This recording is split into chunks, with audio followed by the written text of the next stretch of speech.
Samaradorlik xaritasi orqali davlat boshqaruvida samaradorlik, ochiqlik va natijadorlik yuzasidan amalga oshirilayotgan islohotlar, yangi yondashuvlar va aniq natijalarni jamoatchilikka zamonaviy raqamli formatda taqdim etishda davom etamiz.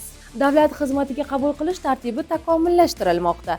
Davlat fuqarolik xizmati tizimini isloh qilish doirasida qonunchilikka qator muhim o'zgartirishlar kiritilmoqda. Oliy Majlis Qonunchilik palatasida O'zbekiston Respublikasi Prezidenti administratsiyasining tuzilmasi hamda davlat fuqarolik xizmatida takomillashtirilishi munosabati bilan ayrim qonun hujjatlariga qo'shimcha va o'zgartirishlar kiritish to'g'risidagi qonun loyihasi ikkinchi o'qishda ko'rib chiqilib, qabul qilindi. Qonun loyihasiga muvofiq davlat xizmatiga ilk bor qabul qilingan xodimlar bilan mehnat shartnomasi dastlab 1 yil muddatga tuzilishi belgilanmoqda. Shuningdek, yangi xodimlar davlat xizmatiga kirish maxsus kurslarini hamda malaka oshirish dasturlarini majburiy tarzda o'tadi. Bundan tashqari, inson resurslarini boshqarishga oid barcha ma'lumot va hujjatlar faqat hrm.gov.uz yagona elektron platformasi orqali shakllantirilishi nazarda tutilmoqda. Bu davlat xizmatida shaffoflik va hisobdorlikni oshirishga xizmat qiladi. Toshkent viloyati agrar sohada samarali boshqaruv va innovatsiyalar o'quv amaliy seminari boshlandi. O'quv kursi O'zbekiston Respublikasi Prezidentining davlat xizmatida boshqaruv samaradorligini yanada oshirish chora-tadbirlari to'g'risidagi farmonida belgilangan vazifalar yuzasidan ilk bor tashkil etildi. O'zbekiston Respublikasi Prezidenti huzuridagi Boshqaruv samaradorligi agentligi, Qishloq xo'jaligi vazirligi, Suv xo'jaligi vazirligi va Birlashgan Millatlar Tashkilotining Oziq-ovqat va qishloq xo'jaligi tashkilotining O'zbekistondagi vakolatxonasi hamkorligida tuman shahar hokimlarining qishloq va suv xo'jaligi masalalari bo'yicha o'rinbosarlari uchun agrar sohada ilg'or tajribalar va innovatsiyalar mavzusida tashkil etilgan o'quv amaliy seminarining ochilish marosimi bo'lib o'tdi.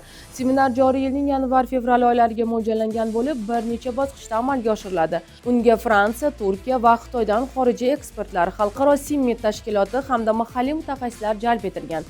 Shuningdek, ishtirokchilar Toshkent va Sirdaryo viloyatlaridagi namunaviy agro obyektlardagi amalga oshirilayotgan ishlar, agro xizmatlar ko'rsatish tizimi, oziq-ovqat va qishloq xo'jaligi mahsulotlarini xalqaro sifat va xavfsizlik standartlariga muvofiqligini tekshirish, tahlil qilish va sertifikatlash laboratoriyasi, kompleks laboratoriyalar markazi raqamlashtirilgan chorva kompleksi faoliyati bilan tanishadilar. Seminar yakunida yuqori natija ko'rsatgan 30 nafar ishtirokchi Gollandiya, Italiya, Ispaniya va Xitoy davlatlariga xalqaro stajirovkaga yuborilishi rejalashtirilgan.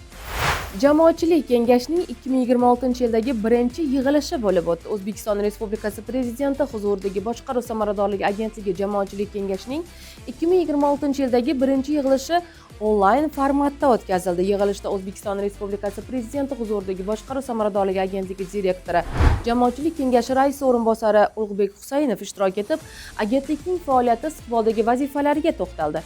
Jumladan, O'zbekiston Respublikasi Prezidentining 243-sonli farmonida belgilangan vazifalar ijrosini ta'minlash yuzasidan aniqlab olingan ustuvor yo'nalishlar, sohaga oid xalqaro tajriba, amalga oshirilayotgan chora-tadbirlar haqida ma'lumot berdi.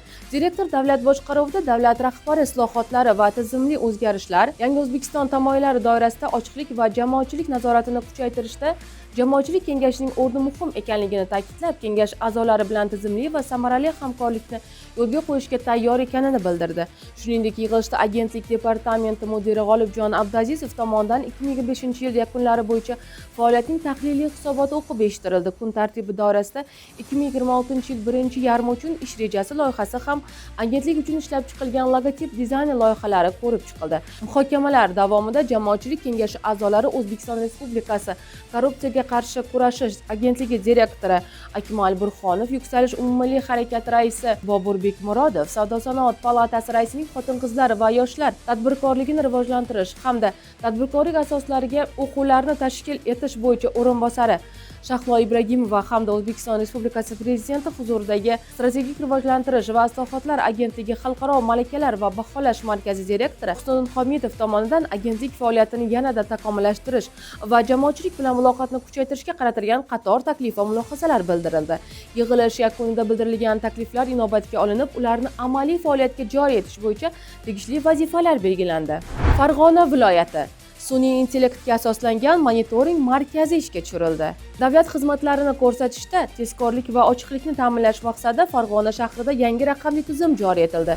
O'zbekiston Respublikasi Prezidenti tashabbusi bilan Farg'ona shahrida sun'iy intellekt va raqamli texnologiyalar asosida tashkil etilgan monitoring markazi faoliyati yo'lga qo'yildi. Endilikda fuqarolarning barcha murojaatlari telefon qo'ng'iroqlari, Telegram bot va elektron platformalar orqali yagona raqamli tizimda qabul qilinib, avtomatik tahlil qilinadi va ijrosi qat'iy nazoratga olinadi. Markaz orqali kommunal xizmatlar, gaz, elektr energiyasi, ichimlik suvi, issiqlik ta'minoti chiqindilarini olib chiqish, shuningdek ta'lim, tibbiyot, ijtimoiy xizmatlar, bandlik, qurilish, uy-joy, kadastr, obodonlashtirish va ekologiya sohalari bo'yicha murojaat qilish mumkin. Yangi monitoring markazi davlat boshqaruvida fuqarolarning manfaatlarini ta'minlashga qaratilgan samarali yechim hisoblanadi. Samaradorlik xaritasi davlat boshqaruvidagi o'zgarishlar, aniq natijalar va zamonaviy yondashuvlarni yoritib boradi. Kuzatishda davom eting.